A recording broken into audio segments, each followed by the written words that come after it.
What's up, Skip? Hey, fuck off! Fuck off! Go away!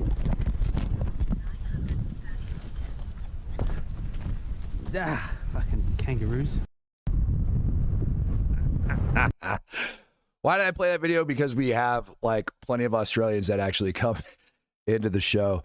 I mean, I just off the top of my head, Aussie Mick, for crying out loud, is like a true supporter that I always see in here. And like, dude, can you imagine landing and just being attacked by a flipping kangaroo? I had a guy on the show last year that was telling me that he ended up like pulling a semi truck over and then ended up having to like duke it out with some freaking kangaroos on the side of the road. I mean, it's absolutely ridiculous what Australians put up with. If anybody's going to war, it needs to be Australians versus those dang roos, man, because they're just always out there beating the crap out of them. Hey, good morning. Welcome.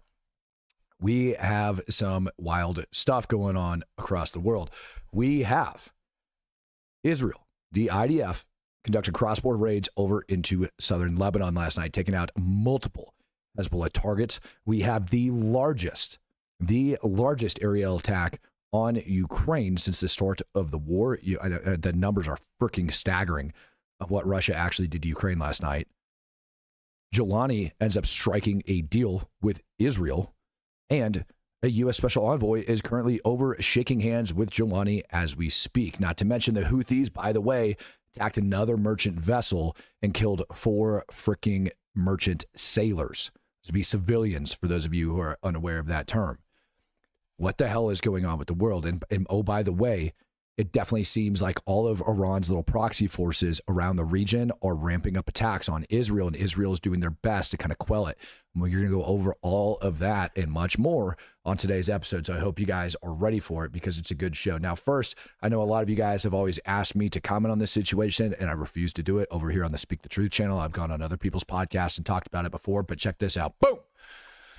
Tim Kennedy. I'm gonna go ahead and briefly mention this. He finally admitted to being a lying pile of garbage about having medals for valor, particularly the Bronze Star for Valor. Yep, that happened. He finally admitted to it. But he didn't do it wholeheartedly. He said, I made public statements and I gave interviews in which I unintentionally misstated aspects of my military service. Most notably, I implied directly or indirectly that I had been awarded the Bronze Star for Valor. You didn't imply it, dude. You flat out said it. Flat out said it, and it's on recording now. So have fun with your use of sock investigation. You're probably going to lose your freaking long tab and your beret, and hopefully you just get your ass disowned and kicked out of the community. Moving on, ladies and gentlemen, moving on. I'm glad that's finally been put to rest, at least a little bit. It's a half-hearted apology as far as I'm concerned, but at least it happened. Over inside of California, man, ICE are getting attacked. And I brought up homegrown violent extremism yesterday being a huge threat to the United States of America, and I wasn't lying when I said that. Check out, this is all, like, I'm going to show you guys just a couple videos because I want to let you know that it is very possible that we start seeing large-scale riots taking place over in California again with the way these ICE raids are going down, because it looks like ICE is doubling down over inside of California.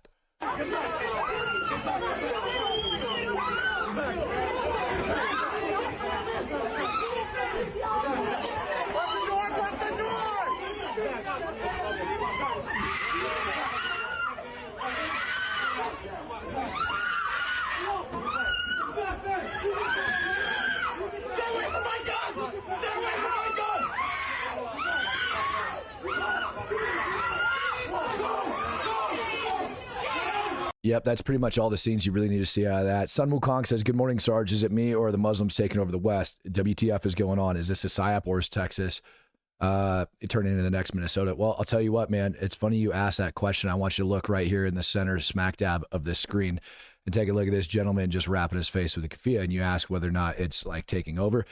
Over in Texas, yeah, we've got a big problem down here in Texas, right? We've got the Epic Center being put in. We've got like the different neighborhoods, like all sorts of crap that are going on. Downtown Dallas, I've said it before. You've got what I've noticed was who I believe to be members of that particular mosque that runs the Epic Center, the little city that they're putting in, down on what was it, Clyde Warren Park, that are like constantly handing out Qurans, having women dressed in full burqas, talking to different people, handing like, dude, it's happening. Right, it's happening. It's happening at an alarming rate over here in the United States of America, and I think people need to wake up. I am not on mute. You guys can hear me just fine. I know you guys can hear me. If not, I don't know what the hell your problem is. I mean, I could crank my gain up a little bit because I am a little bit sick. But other than that, man, I think you guys, I think y'all can hear me just fine. Let's go back over to California and keep showing you guys some of this BS that's going on down there, because the cops, they ain't playing no games.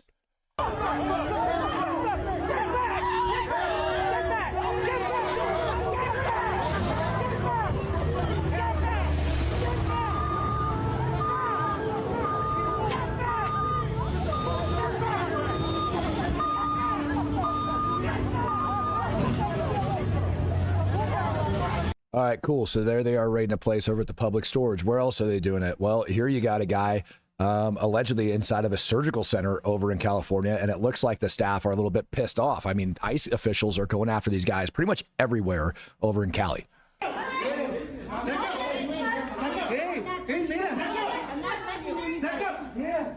You guys need a warrant to come in here. This is a fucking business.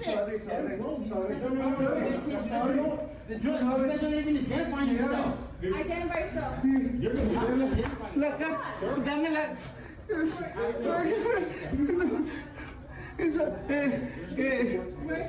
Please, miss, don't send me back to the country in which I came from. I am so sorry I broke your laws, but let me whine and cry and have these other liberals inside of California try to stand up for me. Liberals like this one. I mean, this amount of law enforcement showing to public parks feels overwhelming, unsanitary. What are you guys doing here? Who is your supervisor? You're on the top. What are you going to do with that hot shit gun?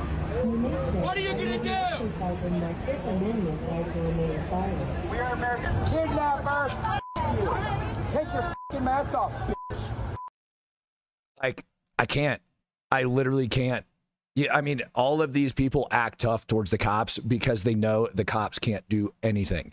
They know the cops aren't going to risk their career. They know they'll get a massive paycheck when they do this crap. It's probably one of the biggest freaking, like, fake ass beta male flexes that ever has gone into existence, is yelling at cops while they're in uniform, because they know that they're not going to do anything. It's freaking sad. But either way, ICE is having issues over inside California. More members of the military have been moved in. I believe I saw like Marines or whatever. But dude, it's not deterring ICE one tiny bit. This is probably my favorite video that actually ended up coming out of California, and it's just baller.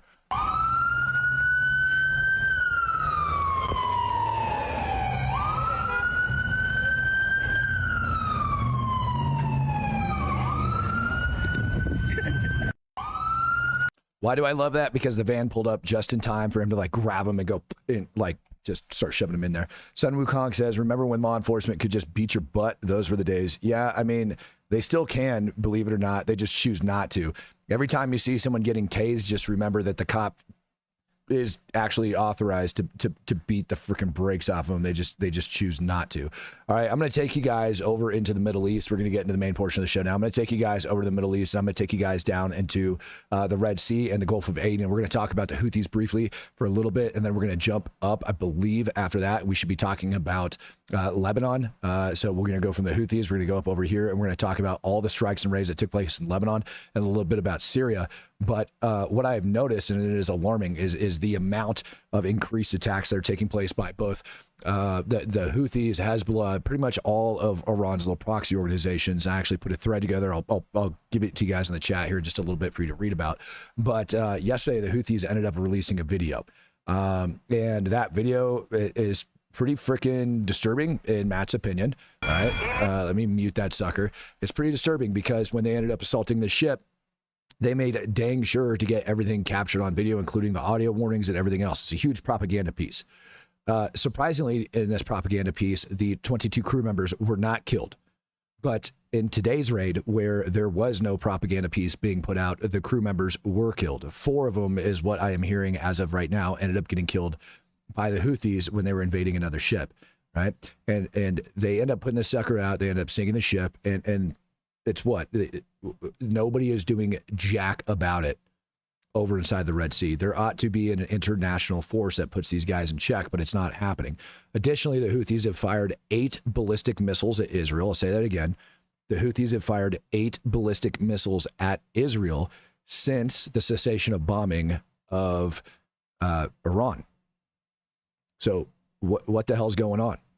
Why is it that the Houthis decided to ramp up operations? Well, if you listen to the Iranian president the other day on Tucker Carlson, the Palestinian agenda is his main concern right now, right? Yeah, That's his main concern. I see people saying, wow, like, I don't know, maybe if you guys didn't see this yesterday, if you guys missed last night's show, that's okay. But I mean, this is exactly what happened, and another one ended up getting hit. And so what they're doing, according to this video, is they are sending out radio messages to these people telling them that they need to board and inspect the ship. And they're calling themselves like the Yemeni armed forces, et cetera, et cetera, et cetera. When in reality, they're not. They're terrorists. They go by the name Ansar Allah. Right? They just have effective control over 70 to 80% of the population inside of Yemen. Right? Israel did bomb the crap out of them the other day, took out their port, and actually sank the merchant vessel that they took hostage back during the beginning of the war. Right? So that ended up getting sank. And you can say send in the Marines, you can say send in whoever you want. In reality, we could take care of this problem with just a couple of aircraft. You don't even need to go down there. Just send some Apaches out there and just freaking blow those boats out the dang sky. Right? And yes, it would be actually kind of cool to go over there and actually, you know, like interdict these vessels with these Houthi terrorists on them and take them back. But I highly doubt that the United States is going to do that. What it's going to take is it's going to take the international community getting together. You're going to need an international coalition, just like we had previously established, to go over there and actually police the Red Sea and get them taken care of. Now, the deal is that the moment we do that, we're going to be interrupting their operations against Israel. They're going to claim that, you know, the United States is going back on their word, et cetera, et cetera, et cetera. And we're just going to go right back to bombing the crap out of them. Now, the other day when the United States decided that we needed to take some of our aerial defense assets that were allotted for Ukraine and pull back on them because we needed more of them, people were like pissed off and they were wondering why. Trump came out yesterday and he said that we need to make sure that we're sending all of the appropriate munitions over to Ukraine and take care of it. And we're working on that. And they're brokering a deal between U.S. and Germany right now in an attempt to make that happen. But what my belief is because of the actual ramp up in these different attacks is I think Iran is going to end up getting its butt bombed again. And we're going to go over some of those different types of things that Iranian proxy forces have been doing. And so I would guess that those aerial assets, those aerial defense assets, have been reallocated down here into the CENTCOM AOR. Why would we want to do that? Because after we bomb the crap out of Iran, again, I highly doubt that Iran's going to be very nice this time and give us a warning before they start shooting at us. So we need to get as many of those things down there in the Middle East as humanly possible. I'll be giving you guys an update on like the U.S. fleet tracker, where we have all of our troops stationed and where everybody's at here in the near future. But it's enough that you guys know that this is a pretty dang big potential based on some of the things that I've been seeing going on. Meanwhile, Israel's trying to, you know, do their best to make peace with, what do you call them? Jelani over inside Syria. But you know, here you can see this Reuters article, latest Red Sea attack on Greek ship kills 4. Now, these are Greek operated ships, so they're registered out of Greece. And what I'm being told is that they were owned by an Israeli company, or the owner of said company is Israeli, and that's why they're going after them. But they are registered out of Greece, the last 2 that ended up getting hit. All right, so that's what they're going after. Is Nate Vance in the house today? Finally, we finally got Nate Vance in the house. All right. So, yep, big problem. Now, this is the other one that Israel's going to be facing. And so we're going to go from talking about the Red Sea down in Yemen up over into Lebanon, and we're going to go up over into here, right? Southern Lebanon. For those of you guys that don't know, last year there was a peace agreement that allegedly, all right, Hezbollah claimed that they were going to end up moving north of the Litani River, disarming, and that the Lebanese military and the UN was going to see to it. Check out this headline. This is dated Sunday, July 6th. Went right past me. Somehow I missed this sucker flying by with all the other bullshit. Hezbollah leader refuses to disarm until Israel withdraws from southern Lebanon. Well, that's not how that agreement was set to go. It's not. If you go back and you look at the original agreement, Israel was allowed to remain down there while Hezbollah moved north, and then it would be phased, both of them phasing going back. Hezbollah is now saying that they're refusing to withdraw from southern Lebanon. So big surprise there, right? That information ended up coming out on Sunday. Well, last night, Israel actually took the fight into Lebanon and went up against several, and I mean several different, how do you want to say this, Hezbollah targets inside southern Lebanon. They took out weapons caches. They took out like some different groups, captured a bunch of weapons, all sorts of stuff that was going on down there. They also ended up conducting multiple airstrikes over the last several days inside of Lebanon, going after Hezbollah and Hamas leadership. I'll say that again. Israel has been conducting airstrikes inside of Lebanon against Hezbollah and Hamas leadership. They're not playing games. All right. And I saw, which I don't believe yet, and so it's unconfirmed, I saw that Israel was launching a new operation. Now, this was said to be a raid, and for those of you guys that don't know, Raids are nothing more than an attack with a planned withdrawal. So they were planning on going in, they were planning on hitting these locations, and they're planning on pulling out. But again, right before I came on, I saw a report that said Israel is not just conducting a raid, that they're going to be going in after them quite a bit. Here's one of the airstrikes that they conducted, I believe it was yesterday, taking out this is a fire control officer, all right, of Hezbollah's battery unit, all right, down inside southern Lebanon. Ended up crushing his butt with a freaking airstrike, so he gets taken out, right? And then we have other ones that ended up occurring as well. These are some of the captured weapons and equipment that Israel got off their operation. Obviously, it's a couple AKs, nothing freaking special of their looking at it, but here they are moving around.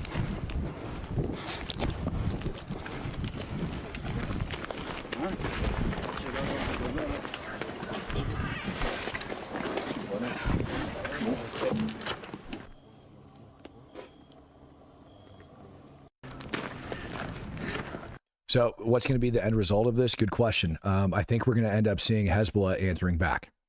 I really do. I think we're going to end up seeing Hezbollah answer back.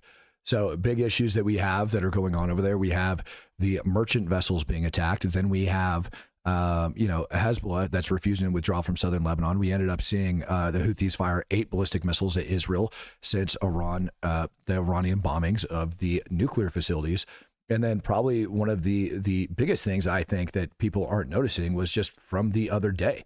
All right, just a couple nights ago, the Israeli Defense Force actually went into Syria, not southern Lebanon, but Syria, going after members of the elite Quds force of the IRGC. Here you got your video of them going in and raiding. Now, allegedly, they ended up capturing at least 2 Quds Force members and killing multiple in this cross-border raid that they did into Syria. Now, when I talked about this before, I'd said, listen, this is kind of, I don't want to say unprecedented, right? But they're coordinating with Jelani as they're doing these things. So they're letting the de facto leader, who people are now just calling the Syrian president, letting him know that they're conducting these raids. Right before I came on here, Texas actually just sent me some brand new information about a deal that Israel had struck with Jelani. And so with all of that being said, I think that we have a very high potential here for Israel to be pissed off at Iran. And because what you have is you have Iranian officials, or excuse me, Iranian proxies and Iranian military that are moving in around Israel and attacking Israel. Israel's not going to stand for that. They're not going to take that very much longer before all this goes off. Yeah, I use the term elite because that's how they're described. For Iran, they're elite, okay? And let's be honest, they're over inside southern Syria, outside of Israel, working in small teams, building up partner forces to go in and attack Israel with. Yeah, I'd say that you could call that an elite unit. That's not like your typical freaking knuckle dragger, all right, running around over inside of Iran. But for what the purpose of their mission is, yeah, I would call them that, because that's exactly what they were doing, right? That is not a standard operation that militaries normally conduct. Now, allegedly, and this came out, what, friggin' half an hour ago-ish, all right? Syria's de facto leader, al-Jilani, all right, had met with Israel's national security advisor in Abu Dhabi. Allegedly, he agreed, Jilani did, to cede the Golan Heights to Israel in exchange for support to remain in power. So now he's like, okay, Golan Heights, that belongs to you, Israel. We're going to stay in power. They ended up establishing 3 demilitarized zones inside of southern Syria: Dara, Kintera, and Swida. All heavy weapons will be evacuated from the Syrian army barracks in the south of the country, and the Syrian army and police will only be allowed to carry light weapons in the DMZs. So that's a W for Israel, I guess, that they ended up making that happen. I don't think it's a W for the world, allowing Jilani to stay in power. He is a complete and total piece of shit. There's just no other way to say that. Oh, this is my favorite. The airstrike video that I ended up showing you guys of like the vehicle getting taken out. Check this out. This is like aftermath. Yep,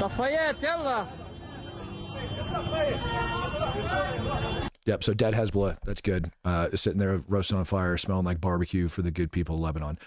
Now what we're going to end up doing, because we have focused on that for quite a bit, and we need to go ahead and make this happen, is we need to go from down here. If you guys have any questions on that, let me know. We can talk about it over here towards the end of the show. But it definitely looks like things inside of the Middle East are ramping up quite a bit for what's going on, not to mention Israel's offensive operation that's currently ongoing in Gaza. And so all of these, again, we have the, I forget, the special envoy that's on his way right now. I saw a video of him walking into the presidential palace over inside of Syria to shake hands with al-Jawlani. So you ended up having Israel have a meeting with him, and now we're having a meeting with him. And this is following a day after Donald Trump and Netanyahu had a meeting over inside the White House. So I can only imagine that now both of them, based on what they had in their meeting, are walking into the presidential palace over in Syria to strike different deals for the way forward. I still think that their way forward overall, like their overall goal, Golan Heights, yeah, that's nice. But I think their overall goal is to take the Palestinians out of Gaza and move them into the 12 UNRWA camps that are located inside of Syria, and they're going to want Jelani's help in order to make that happen. It just seems logical to me. I think I can't picture another reason why the hell we want to do that. All right, we're going to go up out of there, and we're going to go up over into Ukraine. Over inside of Ukraine, you had one of the largest freaking drone waves and ballistic missile and cruise missile attacks since the start of the war. And I don't even think they're even at the beginning of the war in a single night that Russia ended up firing this much crap over into Ukraine. We're talking about, like I said, you're talking about ballistic missiles, you're talking about cruise missiles, and you're talking about cluster munitions that ended up getting opened up on Ukraine. Yeah, that's right. The Light Life, I know you're confused that I said UNRWA camps, but yes, 12 UNRWA camps are currently operated over inside Syria. You can double check me on that if you'd like. But 12 of them are operated over inside of Syria, to the best of my knowledge. 12. That's a lot. Here we've got a K-47M2 Kinzhal ballistic missile that was spotted over, and it's my understanding that these are actually launched from like an aircraft. Kind of weird, but pretty rare to see one of these suckers actually captured in flight going up over Kiev. I do have all of the target impacts and things like that of what Russia ended up striking with all of these. That should be coming up here in just a sec, but it is quite a bit of munitions. Zelensky ended up putting out this statement earlier today. He said, 741 targets, 728 drones of various types, including over 300 Shaheeds, 13 missiles, Kinzhals, and Iskanders. Most of the targets were shot down. Our interceptor drones were used. Dozens of enemy targets were downed, and we are scaling up this technology. Mobile fire groups were also active. They downed dozens as well. I thank all of our warriors for their precision. This is a buttload of munitions. Demon AOC says, make Israel deal with the Houthis. Dude, they won't. Egypt won't deal with the Houthis. They're not going to. Egypt, last I checked, is a BRICS member. And the Houthis, the last time I checked, are working for Iran and Russia. And so I don't think Egypt is going to want to get on board and do that. That's also likely why Egypt is refusing to take in any of the damn Palestinians. Any of them. They won't do it. Why is beyond me. They have 100,000 illegals across their border and went up over into Cairo. And I think that they feel like that is more than enough and that they've done their part. But I don't see Egypt getting involved whatsoever. You would think that they would because of the amount of lost revenue from the Suez Canal. Right? Like that's what you would think. You would think Egypt would be like, hey, you're screwing with us right now. But no, they're not doing it. And it's because they're a BRICS nation, because the Houthis are working for Iran and Iran's working for Russia. And so I bet you Egypt is getting some kickback for all of the lost revenue of the Suez Canal over the last 18 months. I don't know why they wouldn't. It's absolutely ridiculous. All right. Something else that I found to be very interesting, and I just got to put this out, Bree Dial from the Daily Wire, incredible, like really, really smart human being. So Zelensky ended up issuing out a statement pleading for the U.S. military support that ended up coming out yesterday, where he's saying, hey, now that we've got all of our stuff in order, we're going to be talking to the United States, attempting to get all of the things that we need going back over there. Well, it turns out, all right, the U.S. ambassador to the Holy City, all right, basically that Zelensky is going to get some FaceTime with the Pope.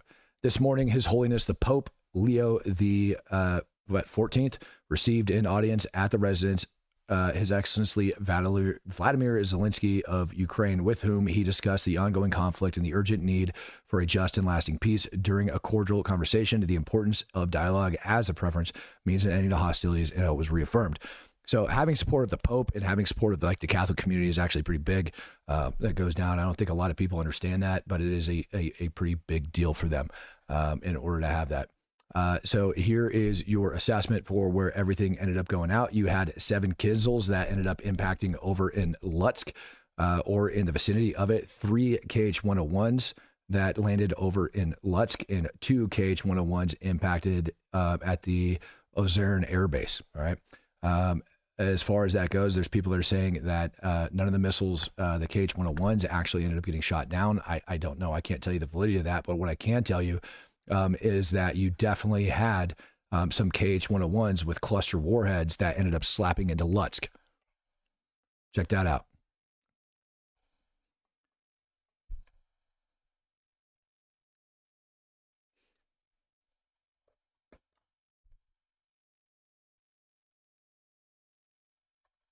So why does that matter? Well, Russia is starting to like ramp up. Obviously, using freaking cluster munitions over on Ukrainian cities isn't a very good idea, right? Even if they're using them against like military troops that are within those towns, cluster munitions, especially those ones, are notoriously like bad, and they end up having a bunch of misfires and all that other crap, and you have a bunch of munitions laying around the ground. So you just have UXO just thrown all over the place. Martin Mordson says, we need a chat in Discord today. Fine, I'm going to make that happen for you. I'm going to speed through all this crap so we can get up into the Discord. So we have the KH-101 shooting freaking cluster munitions. Yesterday, Ukraine ended up going to the UN and complaining about chemical weapons usage that Russia's been using over on the front lines. Now, they didn't say blister agents. They didn't say choking agents. They had just brought up tear gas type agents like peclochlorine and them using that over there. Now, believe it or not, that is also forbidden for them to actually use those different agents over on the front line during a time of war, and hopefully they actually get after them. Here's another view of Lutsk. It looks like it got hit pretty freaking hard, getting slammed with these different freaking cluster munitions. Все уничтожено. Боже, сколько невинных загублено, жизни убито в упор. Сколько искалеченных пацанов, ради чего никто не объяснит до сих пор. Сколько подставили нормальных людей, всех кинули в одну яму. Что же, блядь, натворили, вы еще не понимаете.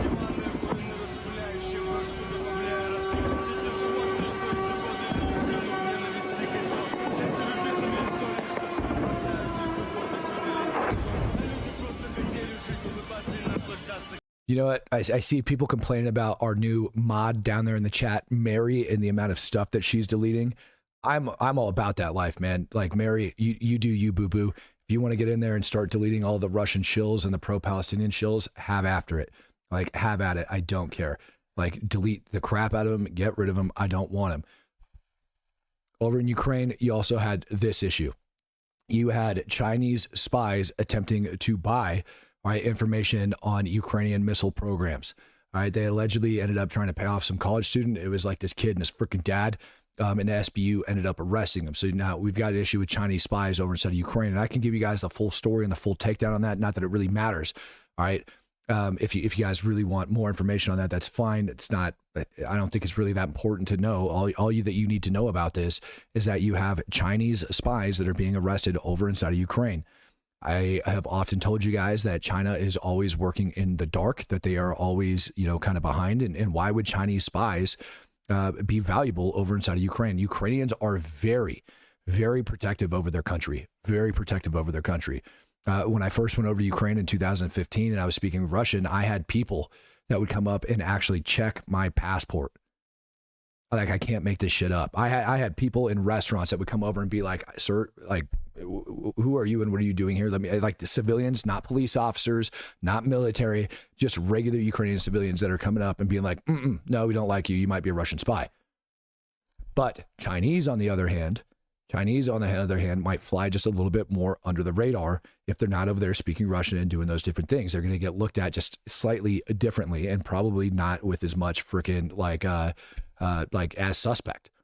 And so having China behind the scenes that's pulling information, right? What do you think China's going to be doing with that information? Do you think China really wants like missile technology of the freaking Ukrainians? Or do you think maybe, just maybe, they're passing that information off to Russia after they end up collecting it? That's the problem. That's the problem. And by the way, it's not just inside of Ukraine that the Chinese are actually issues at all. FBI Houston released a statement today as well. Our investigation revealed that the People's Republic of China government will stop at nothing to steal from America. They have no shame in their actions and no respect for the international laws. Their only regret is that their criminal conduct is now unmasked and laid bare for the world to see, and literally released that graphic to go along with that statement. Again, that is the FBI in Houston talking about the China threat. So you have China, all right, that is now ramping up operations as well on the intelligence side of the field, both here in the United States and over inside of Ukraine, which can only suit to benefit certain people like Iran and frickin' Russia.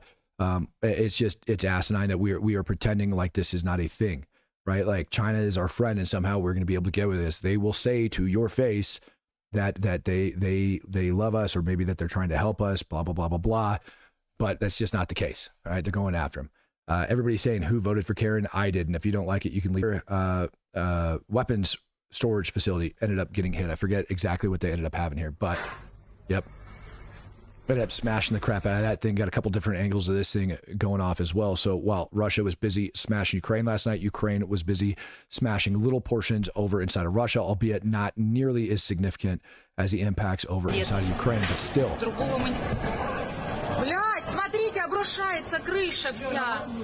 Now, to be fair, this was not reported as an actual drone strike or an airstrike or anything like that. They just said that this factory magically exploded. Josh Jones says, proud infidel. Thanks, Matt, for the truth. No, thank you, Josh. Greatly appreciate you, sir.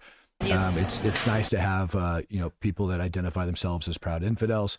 I don't want to say I'm all about that life, but quasi all about that life. Now, I ended up telling you that the U.S. Special Envoy ended up entering in to go meet up with Jelani today, and I wasn't kidding. And I really look forward to see what the heck ended up coming out of this meeting.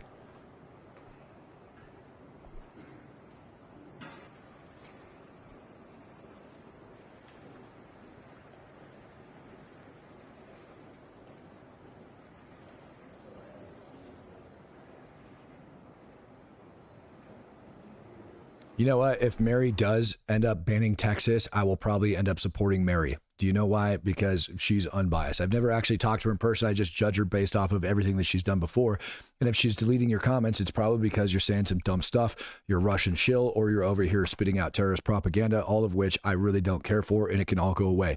If you want to make those comments, go start your own YouTube channel, go build your own audience, and then try to get it out over there. But the fact is that you guys want to come in here and you want to grift off this channel, you want to grift off other ones, you want to try to report me for misinformation, you want to try to report me for all sorts of crap, when all I'm simply doing is telling the truth about what's taking place in the world, and it impacts your propaganda efforts. And Mary's over there crushing your BS propaganda, and I'm perfectly okay with it. If you want to spit jihadi propaganda, go spit it on a pro-jihadi space. This just doesn't happen to be it. Sorry, but I'm not sorry. All right. So if you want to spread your love for jihad and Mother Russia, do it somewhere else. I'm not going to put up with it here. All right. You can take your kafia, go downtown Portland, and go attack an ICE facility and get your butt arrested. That's all. I mean, just freaking have at it, man. You guys asked me to open up the Discord, so I did. If you guys want to jump in Discord and you want to have a conversation, I'm sitting there in Discord waiting to have that conversation with you. I know we got a lot of things going on. Already got a hand raised. I'm going to go ahead and pull them up. We got Aaron Fieldman coming to the house. Aaron, hopefully you can hear me as I'm sitting over here inside, so that we can have that discussion. If you guys didn't know, one of the benefits to being a true supporter is being a member of our Discord community. It is an amazing community. I proudly support it. It's ran by the mods. It's ran by guys like Texas. And you guys do an amazing job. Good. How are you today? Can you hear me? Is it going to make me do the back out and back in thing again today? Oh my God.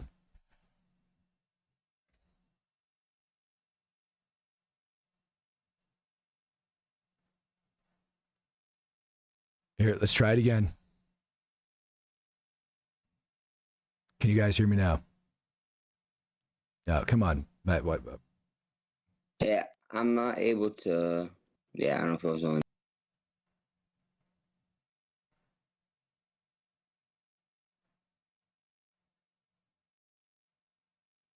Why will you not let Probably me have to do a restart on that. join for the the audio stage issues. every time?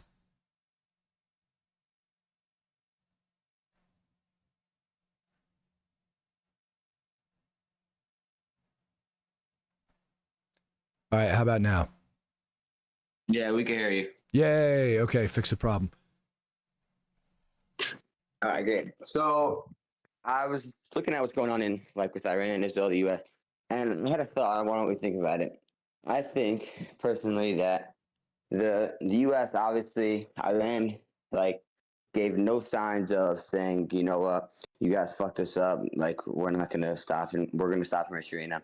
They actually said they were going to do it, and even more, kicked out the IAEA and everything. I think that the U.S. is gearing up for something more like Iraq in 2003, where they're going to just send everything they have at them. And hopefully I can get the job done, meaning that it won't be like it's like a month campaign, more like a few days of just sending everything and just destroying them. I think maybe that's why they're going back to negotiating to kind of get everything ready, or maybe they already have everything there. I don't really know about that much, but I find it hard to believe that they think that Iran's going to come down to their knees and say, you know what, we're going to stop. Okay, well, I think that, and realistically, like going after the Houthis, going after Hezbollah isn't what actually solves the problem. Going after Iran is what solves the problem, you know. And I think that just because of that, I ended up talking with somebody else this morning about a different, like somebody that's an actual intel analyst, and he provided me with some more information that starts to lean in that direction. That it looks like, Iran might be getting his poo-poo pushed in again. Yep, I mean, it's not even like they're trying to hide it anymore. They're not like, you know what, we'll think about it, whatever. They just put it right in Trump's face. They're like, yeah, we didn't give a shit what you did before. We're going to do it more. So, yeah, I 100% think that the U.S. is going to do it. Not only at the nuclear sites. I feel like, if anything, if the nuclear sites are already cooking out or pushed back a bunch of years, I mean, obviously they'll go at it again a little bit.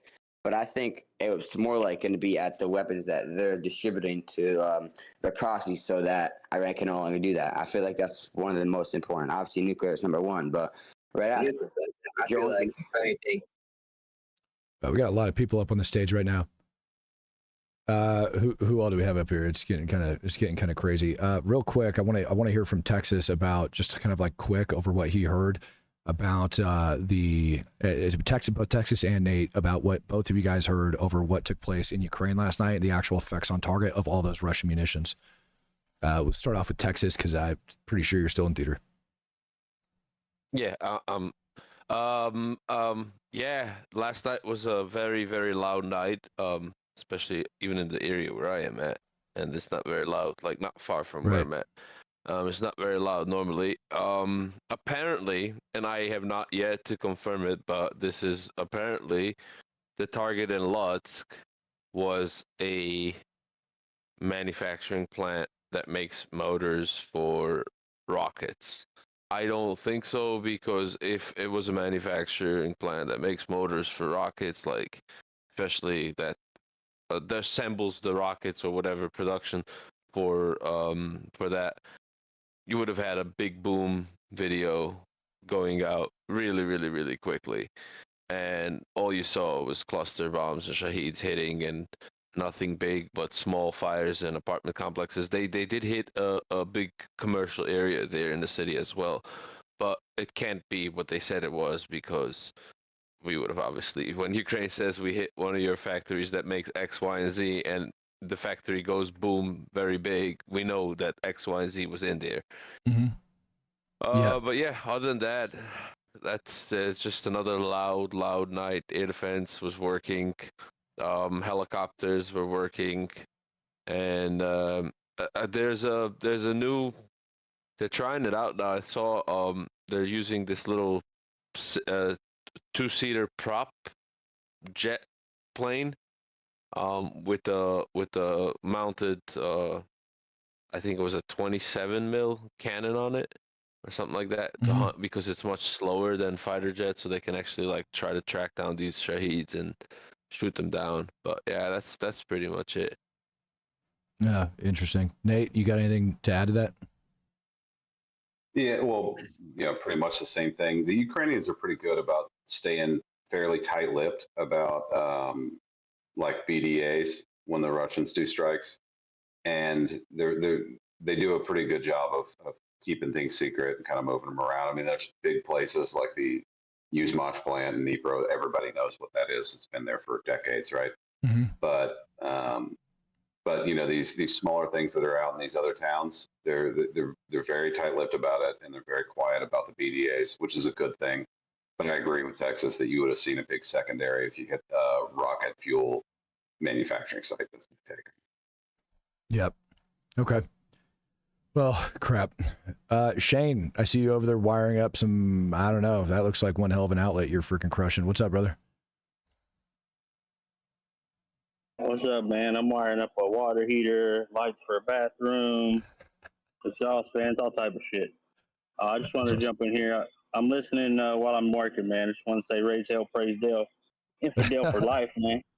Raise hell, praise Dale. Love it. Love it, love it, love it. All right. Who we got down here? Brian, Army vet, mad. Send it. Well, just in here helping you out. Just saying hi. Oh, all right. Good to go. All right. So, Nate. Brian is one of our mods. Yep. Who else we got? Flex, DK. What's up, man? Not much, not much. I just wanted to comment on the thing with the new mod, Mary. Yep. You know, all the people she's blocked so far, and like Linda Lou, 502 Outlaw, and a lot of the old-time members. She blocked 502? Yeah, and Linda Lou and a couple of others of us old school. I'm doing. We've been here from the beginning. Why would? And she, well, I think that's just wrong. Come in and then the first day on the job, she's gonna block all the OG supporters and stuff and nanas. Nah, that's not right. You have to take that into revision. Yep. I hear you guys. I hear you. And just sending a message to get things corrected. Can't do it during the live stream. No, that's fair. On a personal note, like I said, my dad, I was the one with the dad who had his leg amputated. Yep. How is he? Yeah. No, he's doing good. He's we are getting ready to have a move tomorrow into a more handicap-friendly apartment, and he's just got approved for a prosthetic leg a little under a week ago. So he's doing amazing, and he's still in good spirit and everything. So, and on that, it goes very good. I can't complain. It's just been a rough past couple of months, you know. Yeah. Well, I'm sorry to hear that, man. We'll keep praying for him. Oh, thank you. Thank you. I appreciate it. But no, I just wanted to mention the thing with the mod situation. Like, don't think it's all the Pally supporters and bullshitters that she's blocking. It's actually some of the OG members. Okay. So yeah, that's all I had on my mind today, actually. Okay, I appreciate you. Yeah, I listened. It was her first day, Mary, and it's no offense. I love you, but I did ask to just be by popular support because this is a business and the people do make this channel. So I did ask our assistant to have you be removed as the mod. Just throwing it out there so everybody can celebrate in the chat and do whatever you want. There's only about 50% support for Mary, and actually over 50% actually said that she wasn't doing a good job. So I'm sorry, Mary. I love you and thank you for volunteering. And you did try your hardest, and I will never hate on you for that. So we'll try. But I'll jump off stage and leave you guys to it and listen from the spectators. Okay. Thank you. See you later. Take care.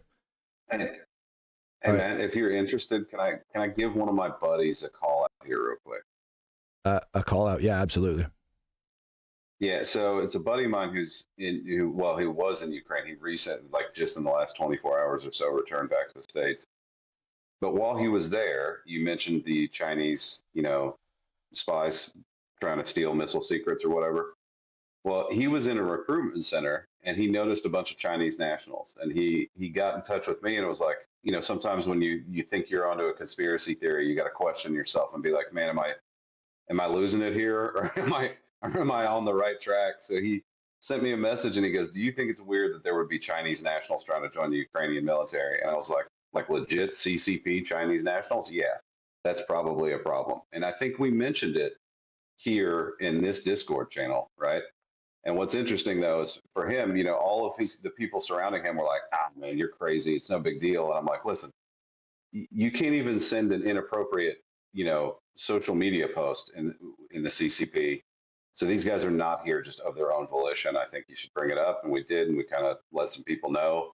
I'm not saying that it, led to these two guys being arrested, but the fact that my buddy did that and called those guys out, and that just goes back to that. If you see something, say something. He did the right thing, and he deserves a little credit for doing that and spotting it and yeah, that's huge. Paying attention. Yeah, that's huge, man. And they're also looking at cracking down on the Chinese here in the United States of America. I know Trump had made a statement, or was it Trump? No, it was the SecDef that made a statement SecDef made a statement the other day that he needs to know who the hell is buying up all the land around the military bases. And there was a big concern over it being farmland because of that, them having access to ammonium nitrate, and worrying about other terror attacks and things like that that might be taking place in the U.S. I highly doubt it would be the Chinese that are like clacking those things off, but it would likely be, sympathizers that they end up selling those things through.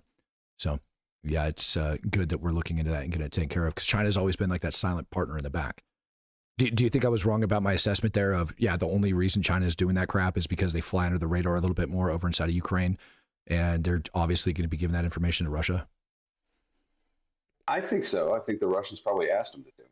You know what I mean? It was probably like, hey, this is maybe, there's always an exchange of information. Information is valuable, right? So, I think just the opposite. I think it's the part where what the Russians don't want to give to China, they go and they try to get on their own by like doing their own operations and other Baltic countries that use Russian similar equipment.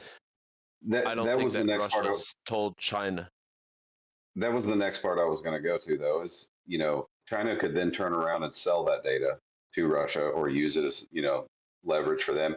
China is in the business of intellectual property theft. That's what they do, right? That's how they accelerated their, industrial expansion so quickly, or one of the reasons. And, they could have just been of their own volition. But I think that if you're Ukraine, and, there's Chinese nationals literally from mainland China. Now, Taiwanese is a little different. I could see where the Taiwanese and the Ukrainians could be working together.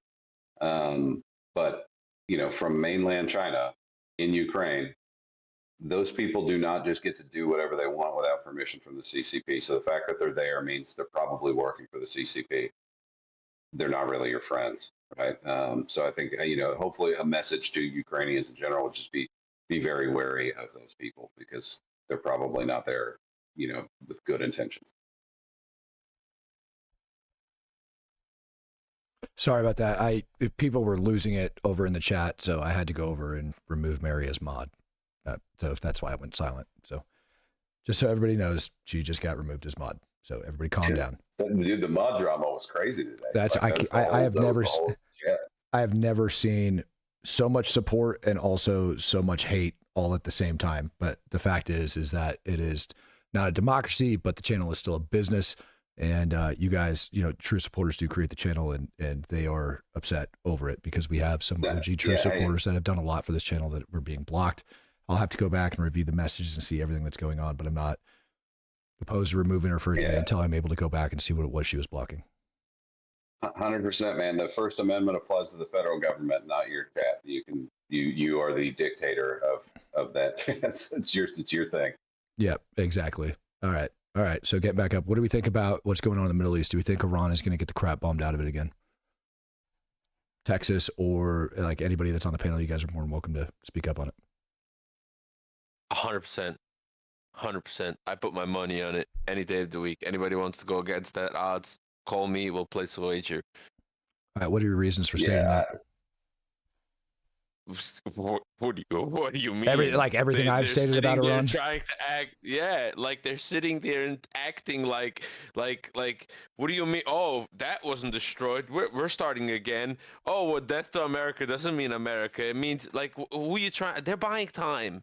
We've seen it with Trump doing it with Russia. He bought Russia as much time as he can to do the right thing and to save face and pull out. But we saw that Putin didn't want to do it, and we're slowly starting to see him losing his patience with it. We saw him lose his patience with Iran. We obviously know he lost his patience with Iran by bombing them because of something imminent was going on. Not that like everybody has the different versions of what it was, or the trigger was about to be built, or this was about to be finished, or whatever it was. He pulled that trigger and he lost his patience, and now he's patient again. But you think he's going to stay patient? He's not going to stay patient. I think what they're looking at is what's the higher priority. The Houthis waking up right now. Do we have to start dealing with the Houthis again and then worry about Iran, or we're just going to deal with Iran? I bet my money that this whole, we're going to let Israel borrow our pilots and our B-2 bombers and our ammo whenever they need it for an operation like this executive order that he wrote that now they can do that. They can borrow their equipment to another country, and it's not considered that the U.S. is doing it. Well, I think this is like putting something in motion. That wasn't an executive order. That was a proposed legislation, correct? Yeah, whatever. That thing. That's Okay. what I meant. Sorry for wording it wrong. No, you're but okay. I think this is putting something in motion for what's to come. I think he doesn't he likes to take credit for obviously all the precision. We have the best technologies and obviously all of that. But at the end of the day, if he could have gotten away with doing what he did in Iran without doing what he did in Iran, he would have loved to. Because all the people that said that were with him and then came out to be like, oh, maybe bombing Iran wasn't the right move, would have not had anything to complain about had he have been able to deal with it another way. So I think personally, it's not going to be the U.S. bombing Iran again. I think Israel is going to absolutely decimate what's going to happen in Iran. I think that the Ayatollah is on real borrowed air. I really think so. I honestly, I think that like this next round of strikes is going to be pretty. Like I think we're going to actually have real shock and awe taking place, not a couple 30,000 pounders. I think we're going to open up on a lot, and I think that you know, even those Russian scientists might be subject to get killed if they don't get them the hell out of there. Well, this is something I've thought about Trump, you know, even during his first term. And I don't criticize him for this because I think it's appropriate, right? That he is apprehensive to use military force. That's a correct thing, right? Like, I don't want presidents that just solve every problem trigger happy with the military. But I think there's an element of, you know, like Trump has kind of a natural built-in mistrust of generals because of the way generals were so willing to get political, like immediately after their departure from the U.S. military regarding him.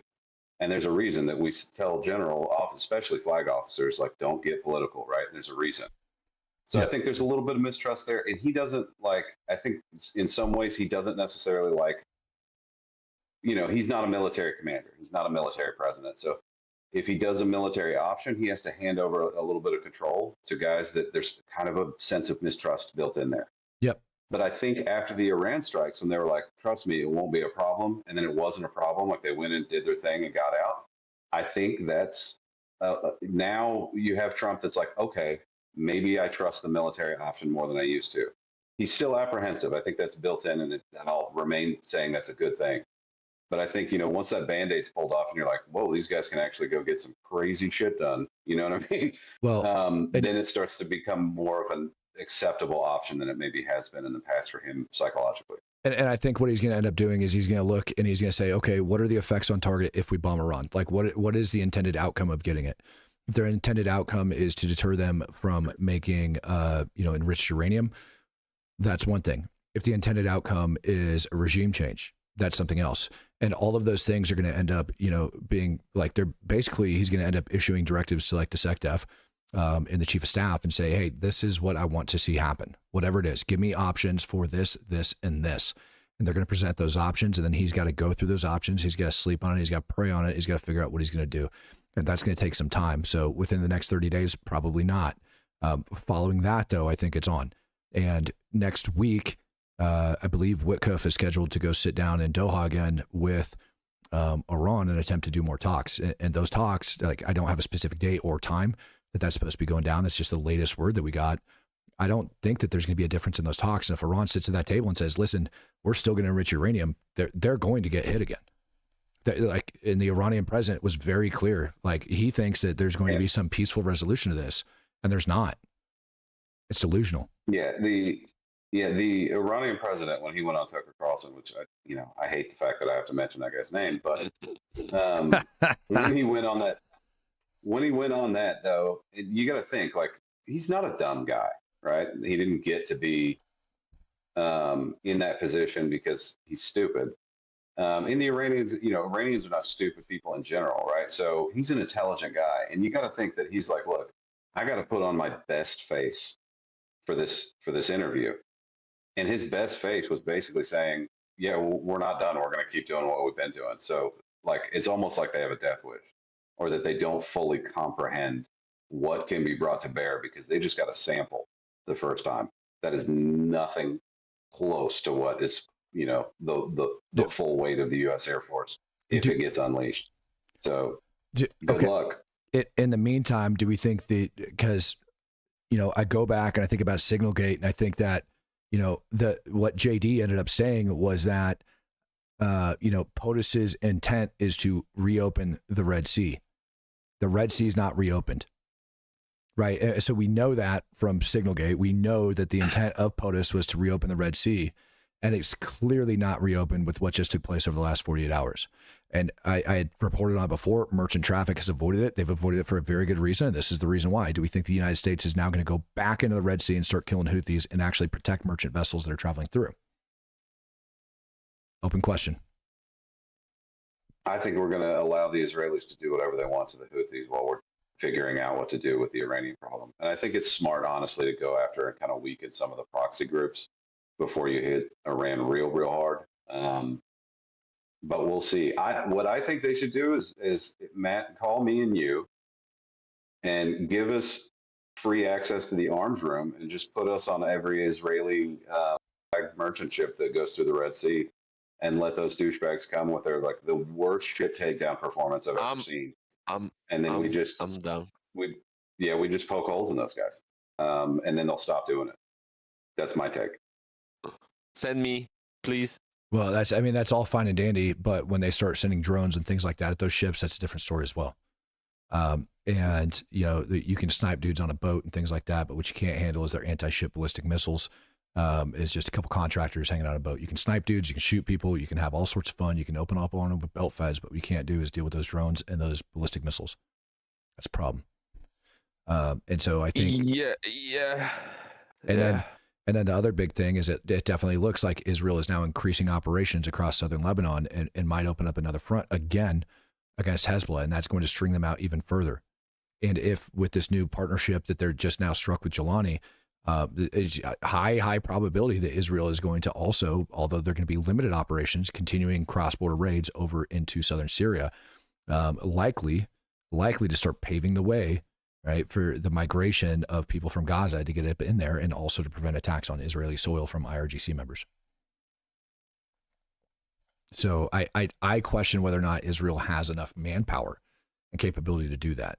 I think they do. Honestly, I really do. I think they do. But the thing is, I mean, you're talking about a lot of bombs. You're talking about a lot. U.S. ended up having a strike carrier group over in the Red Sea, constantly running sorties on Yemen forever. And the Houthis are still getting after it. They have very deep, dug-in freaking cave networks and all of that crap. So it would be nice to see U.S. bombers go over there and start putting them in check again and say, you know what, you guys are being piles of garbage and you're attacking merchant vessels.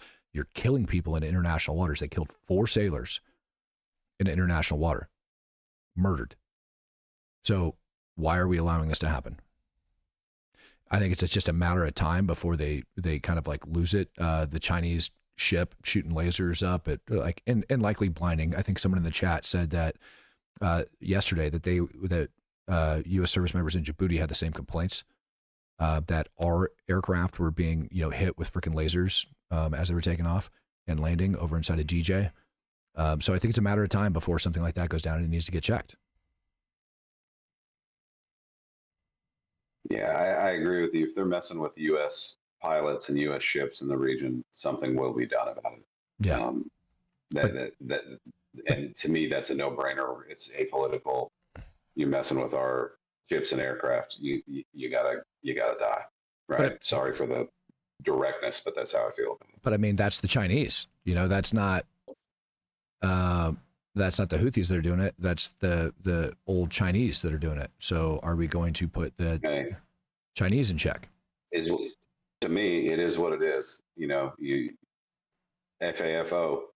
You know what I mean? Like if we had U.S. servicemen hanging out off the coast of some Chinese airbase, shining lasers at their pilots and risking the safety of their aircrew and the safety of the aircraft itself, those guys could expect to be fired on. And so should the Chinese if they're doing the same thing to our aircraft.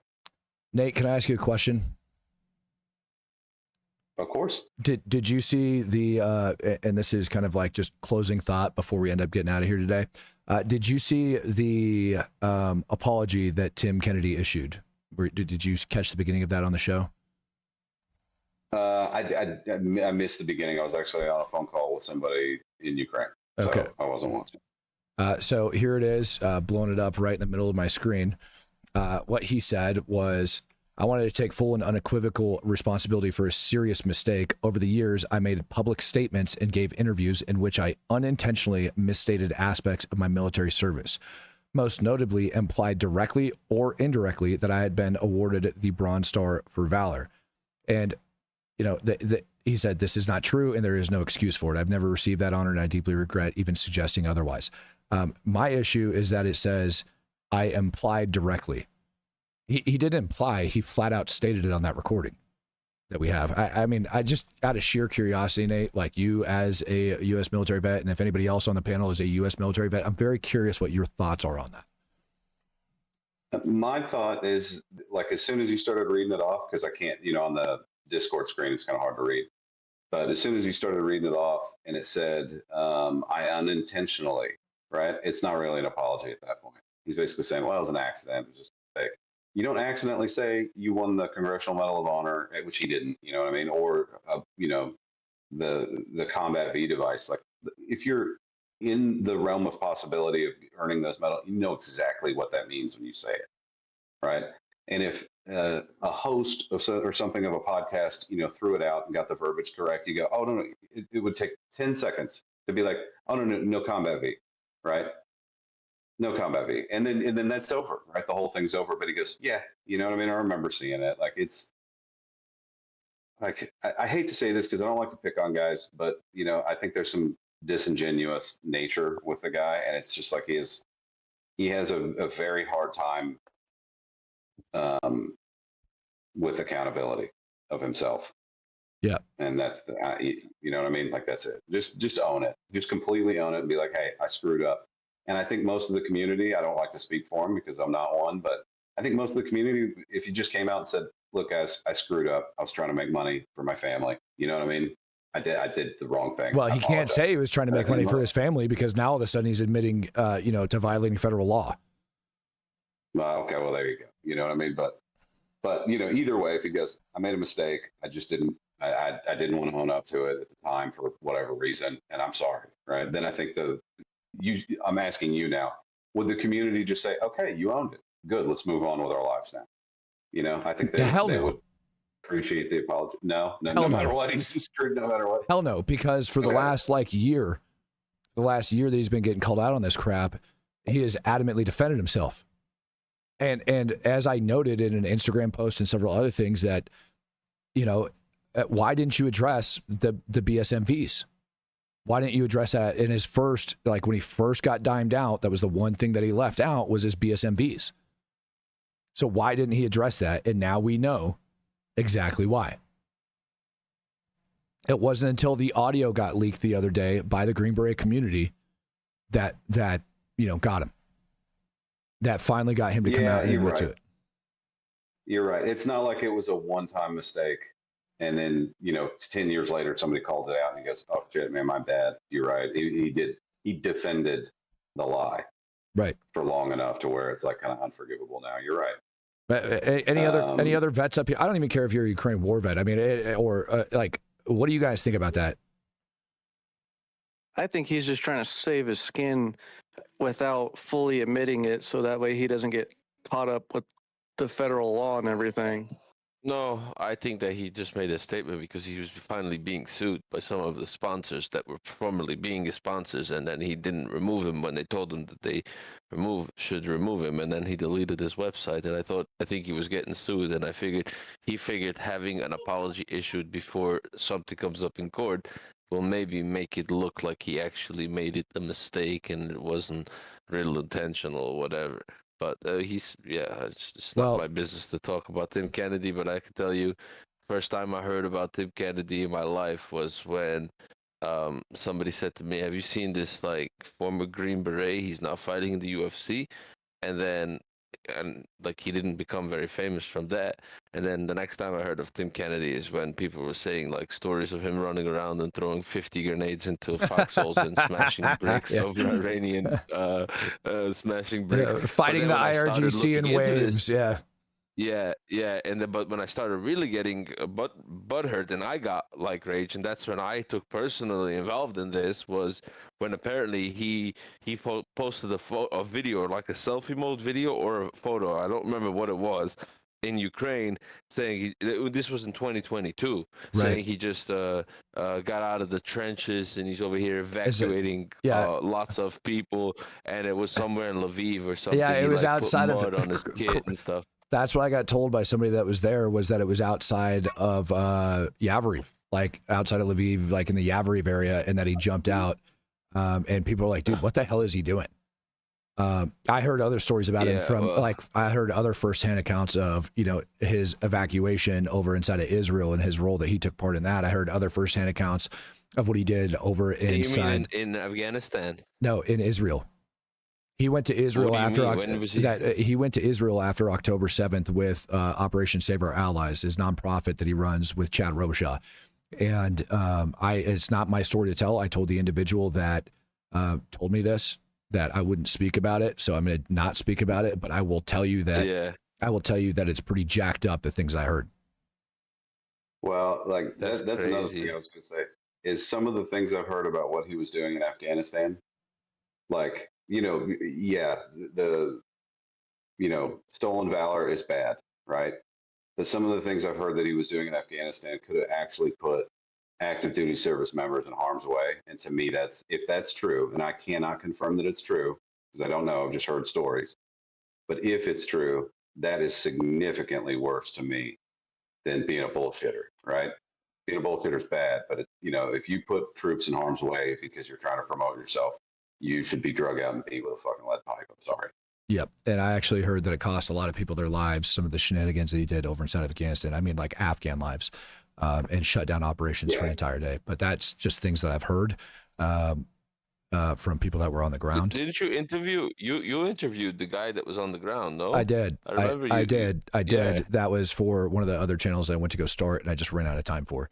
Yeah. And that I'd love to be able to get back into that and do that again. But yes, that's a thing, right? I remember, yeah. All right. Well, I asked the question over inside the chat. I said, was Tim Kennedy's claims of a BSMV unintentional? 80% of the people said no. So that lets you know how everybody feels about it. Like people that, like, no, clearly, according to people, 81% now, yeah, it was intentional, according to everybody else that they look at it. And so a jury of his peers isn't going to turn out well on it either. And I'm going to go, well, do you guys have anything else before I end up shutting up the show? I got like some super chats and things I need to go over. No, I was just going to say Tim Kennedy's support club is a bunch of 14-year-olds in a COD lobby. I don't care about anybody that supports him, to be totally honest with you. Yeah, I look at them as like, I don't know, like guys that like Lucas Bach, and like I could care less. I really could care less. So it's just no significance to me whatsoever. I just don't care about his supporters or anybody else. And I care about the truth, and I care that it was not being told properly, and he was being put on as like the shining example, and he's just not. So at least he came out and admitted to being a liar. So that's good. All right, gentlemen, thank you guys for your time this morning. Greatly appreciate you. I'm going to go ahead and pop down. I'm going to go over and close out the show. All right, cheers. I'll see you. I'll speak to you later. See you, Matt. Bye, everybody. All right, so boom, done over there up in the Discord. Ladies and gentlemen, I do need to run through some of these super chats that ended up coming through. YouTube's giving me issues, not really showing them, so I got to refresh it real quick just so I can get that down to you guys. It is all in all a pretty dang good show this morning. Love you guys. Love everything that you guys have done for me. Ron W says his domain is up for purchase. I made an account with GoDaddy, paid my dues, put in an offer in to buy the domain name, and hopefully post his lies. That is freaking crazy, Ron. That's wild. Tom, I got your message sending me it, and let's see. Near Death says, I think that's why Trump is pulling assets too. China has been acting up, which makes sense. That's what the White House said, and we are now seeing it. And he's talking about the assets being diverted from Ukraine and likely heading over into the Middle East. Tom Bones, let me know when you have the P.O. box. I've got a small package of honey to send your way. Hell yes, I love Farm Fresh honey. Zach Bryce says, hello, Matt. Happy birthday. TL approved Mary. That's a little bit too late. And other than that, ladies and gentlemen, I think I covered everything for the day. So you guys will see me again tonight, 9 p.m. Central Standard Time. Thinking about bumping it up by like an hour to maybe 8 p.m. Central Standard Time. I don't know. If I end up doing that, I'll make an announcement. But either way, thank you guys for a good show. Peace, love, happiness, and God bless. I am out of here.